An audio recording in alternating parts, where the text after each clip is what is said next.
Olá pessoal, vamos para a nossa aula de revisão, preparando vocês para as avaliações presencial, segunda chamada e final do componente curricular Informática em Educação, no curso de licenciatura em Geografia. Eu sou o professor José Luiz, sou professor formador. As dicas que eu irei passar para vocês agora servirão de direcionamento para que vocês possam consultar o material didático e ter sucesso na avaliação que vocês realizarem. O primeiro ponto a ser abordado é em relação à introdução à informática. Primeiro vamos falar sobre as unidades de medida de armazenamento. No disco rígido nós temos as unidades de bits, bytes, kilobytes, megabytes, gigabytes. Saibam que o bit é a menor unidade de armazenamento e a soma de 8 bits equivale a 1 byte. Os discos rígidos, eles são expressos em bytes, o tamanho de armazenamento deles. Dando prosseguimento, temos os tipos de memórias. As memórias de armazenamento de informações no computador são de dois tipos. A RAM, que é a memória volátil. As informações ficam armazenadas enquanto o sistema operacional estiver aberto e o computador ligado.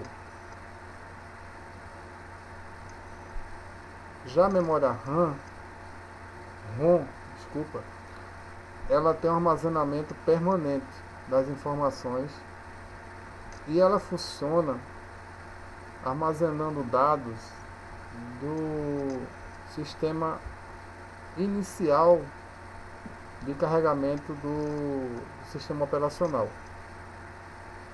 Então, a RAM ela armazena os dados que estão sendo visualizados após a inicialização do sistema operacional.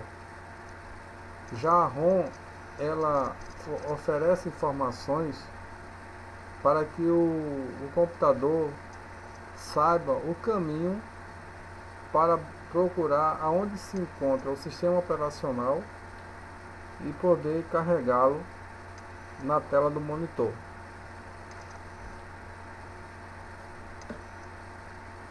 Todo dado armazenado na RAM durante o funcionamento do sistema operacional, ele é apagado após a reinicialização do sistema ou o desligamento total do computador. Por isso que a RAM é considerada volátil, porque ela é apagável. Os dados somem após esses dois procedimentos. Já a ROM ela não volátil, porque os dados, mesmo no computador desligado, ela é alimentada por uma bateria que fica dentro do gabinete, hospedada na placa-mãe, que é a parte de hardware do computador. A área de trabalho do desktop é a primeira tela gráfica do sistema operacional. A área de trabalho é a parte onde vocês encontram o menu iniciar, os ícones, o relógio. Então toda essa tela de visualização é conhecida por área de trabalho ou desktop. Um pouco de redes, sobre redes de computadores. É importante para vocês saberem a diferença entre internet e intranet. A internet é conhecida como a rede mundial de computadores. É a interligação entre todos os computadores em uma grande rede, independente do país e da região. Já a intranet é uma rede local.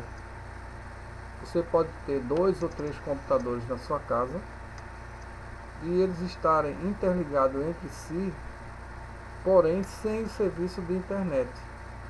E aí eles estariam fora da internet, fora da grande rede, mas estariam dentro de uma rede, que seria a rede intranet. Um exemplo prático para vocês são os laboratórios dos polos. O laboratório ele pode estar trabalhando numa rede internet, quando vocês conseguem acessar páginas, por exemplo, a página do IFPE, vocês estão acessando uma internet. Já se o serviço de internet ficar inoperante, vocês poderão, por exemplo, acessar uma intranet e pedir para imprimir um documento em uma impressora se ela estiver interligado nessa rede intranet. Sobre segurança na navegação na internet, existem diversas formas de segurança. Eu destaquei aqui para vocês apenas a questão da criptografia, que é um método de proteção de documentos que poderão ser enviados de um computador para outro, onde é colocado uma senha de proteção, e no computador que recebe esse arquivo existe uma senha para liberação do acesso, e aí esse sistema é chamado de criptografia. Então um programa ele cria uma senha de fechamento e uma senha de abertura de acesso à informação contida nesses arquivos. A certificação digital é um reconhecimento de uma entidade chamada entidade certificadora, que cria um código validando toda a documentação que trafegue por meio da internet entre empresas ou pessoas jurídicas. Então você, com a certificação digital, você não precisa assinar o documento. O número da certificação é a sua assinatura eletrônica. Então, para ter validade um documento sem assinatura manuscrita, é necessário que ele, sendo digital, tenha uma certificação digital.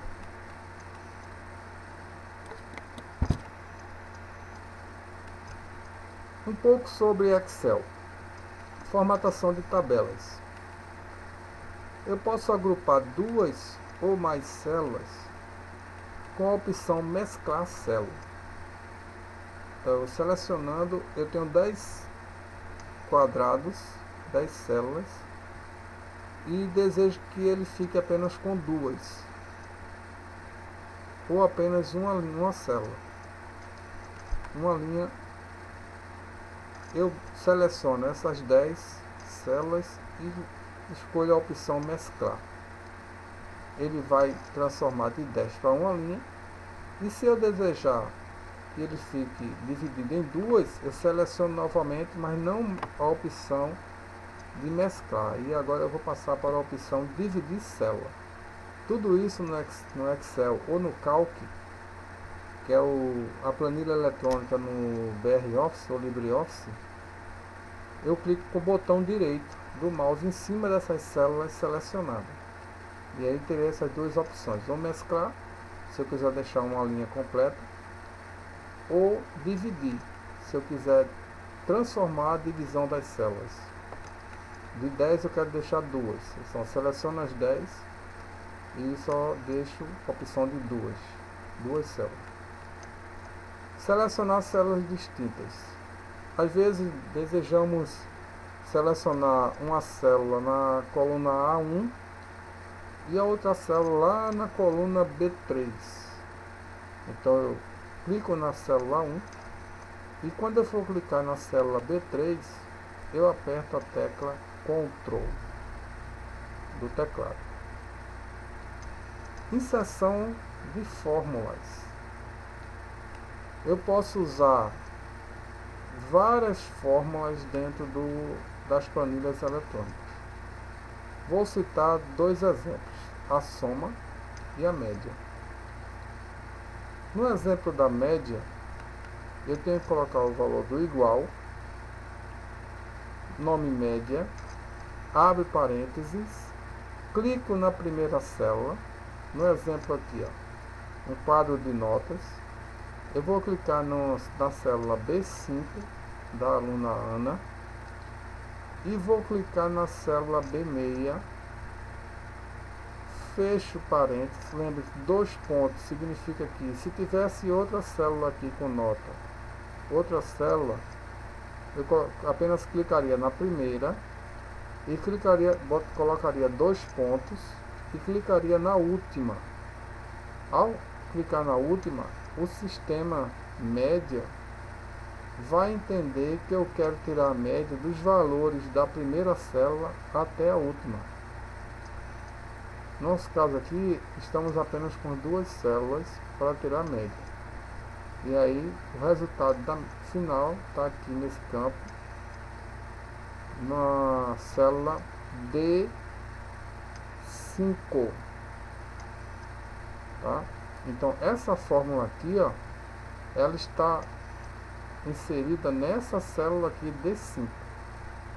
Então, aqui eu clicaria, colocaria igual, média, abre parênteses, clicaria na célula B5, 2 pontos, clicaria na célula B6, fecharia parênteses e aperta Enter. E aí a média seria automaticamente apresentada. A soma idem. Se eu quiser realizar uma soma, eu coloco igual soma, abre parênteses, primeira célula e 2 pontos e a última célula. E aí ao apertar Enter, fechando parênteses e apertando Enter, iria mostrar a soma dos valores existentes em cada célula. Continuando. Tipos de extensões de documentos. Aqui tem algumas extensões de documentos no Microsoft Office e o BROffice ou LibreOffice, depende da versão que vocês estejam utilizando ou conheçam. Na sala de aula foi disponibilizado para vocês um arquivo com vários modelos de extensões e vários modelos de teclas de atalho. Então procurem analisar esse arquivo e poderão pesquisar também na internet os diversos tipos de extensões. Aqui tem alguns que eu considero de suma importância que vocês conheçam.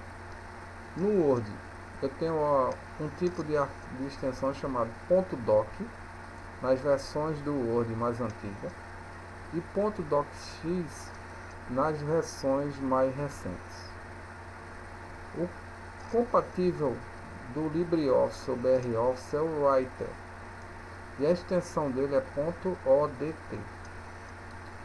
No Excel, temos o .xls para as versões mais antigas e .xlsx para as versões mais recentes. O compatível no LibreOffice é o Calc e a extensão é .ods. O PowerPoint, .ppt, versões mais antigas, e o .pptx, as versões mais recentes. Compatível com ele, Impress, e a extensão é .odp. Observem esses detalhes.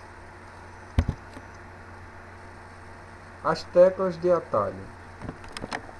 Como falado anteriormente, existe um arquivo com diversas teclas de atalho, seja no Office, seja no BR Office ou LibreOffice. Algumas teclas mais famosas: Ctrl C copiar, Ctrl V colar, Ctrl X recortar, Ctrl Z voltar, Ctrl D duplicar slide no PowerPoint, F12 salvar como no Word. Já no Writer é Ctrl Shift S salvar como. O F5 visualiza a tela cheia de slide, PowerPoint ou Impress. Então atentem para essas informações.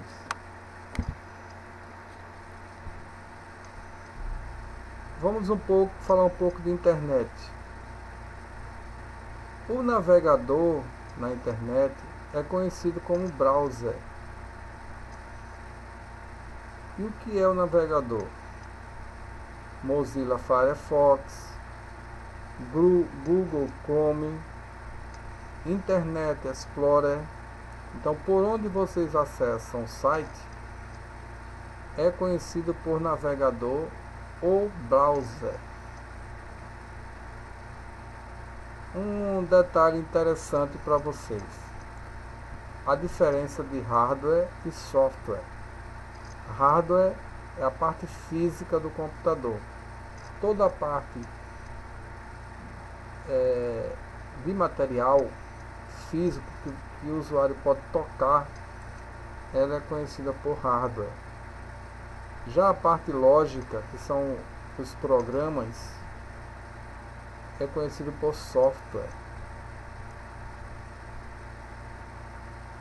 Dispositivos de entrada e saída de dados. É importante que vocês saibam quais são os dispositivos de entrada e saída. Os mais conhecidos, por exemplo, dispositivo de entrada de dados é por onde o usuário fornece a informação para o sistema operacional. Exemplo: teclado, mouse, microfone. Então essas informações elas chegam através desses hardwares para o sistema operacional e ele tomar uma providência, emitir um resultado para o usuário. Já a saída de dados são os canais de hardware por onde o usuário poderá obter o resultado do que ele solicitou. Exemplo: monitor, impressora, caixas de som. São exemplos de saída de dados. Ferramentas de sistemas no Windows. O usuário de sistemas operacionais precisam entender não só as ferramentas de edição de texto e navegação na internet. É importante que ele conheça as ferramentas de sistema, localizada no menu Acessórios, que proporcionam formatação de discos.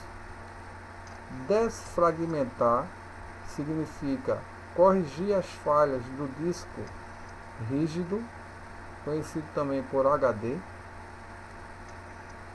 e restaurar o sistema operacional caso ocorra alguma falha de instalação de algum programa que venha danificar o seu sistema operacional. Nessa opção restaurar, você pode informar o sistema operacional que ele reinicie a partir de uma data anterior. E aí ele vai apagar a falha que foi implantada quando você instalou um programa que danificou o seu sistema operacional, em parte dele, que o sistema operacional precisa estar funcionando em parte para você pelo menos conseguir acessar o menu ferramentas e escolher a opção restauração de sistema. Ao restaurar, você poderá voltar a uma data anterior que a falha ainda não foi ocorrida. E aí você pode evitar de fazer a instalação desse programa, porque você já identificou que ele vai prejudicar o seu sistema operacional. Desejo a todos uma boa prova. Saibam que o conteúdo abordado na revisão ele está plenamente inserido nas avaliações. Então estudem esse material que foi abordado.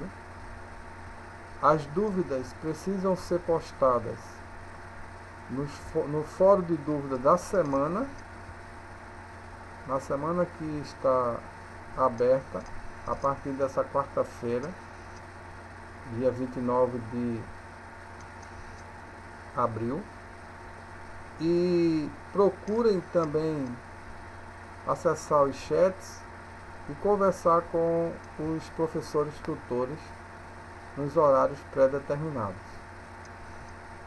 Foi uma satisfação contribuir para a formação de vocês e desejo sucesso a cada componente curricular e ao concluírem o curso, sucesso na profissão escolhida.